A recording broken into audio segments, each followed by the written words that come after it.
नमस्कार मित्रांनो. तर आज पाऊस उघडलेला आहे आमच्या इकडं नगरला. तर पाऊस उघडला तर कामावरून घेतलं पटापटा. म्हटलं चला एखादी रील्स वगैरे बनवा. तर चला तुम्हाला मी आमचे झाडं दाखवते पावसाने किती खराब झाले ते. हे गुलाबाचं झाडाचे फुलं तर पूर्ण पावसाने खराब होऊन गेलेत आणि काही झाड हे गुलाबाचं झाड तर पूर्ण वाळलं आहे.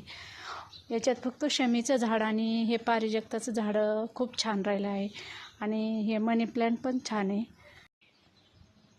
आमच्या ब्रह्मकमळाला फुलं पण यायला लागले, कळ्या आल्या 2-4 दिवसात त्याचे फुलं उमलतील.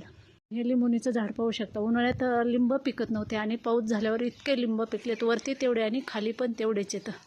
आणि इकडे एक छोटेसे डाळिंबाचं झाड आहे, त्याला तर इतके डाळिंब आलेत, इतके फुलं आलेत. हे तुम्ही पाहू शकता किती डाळिंब आलेत.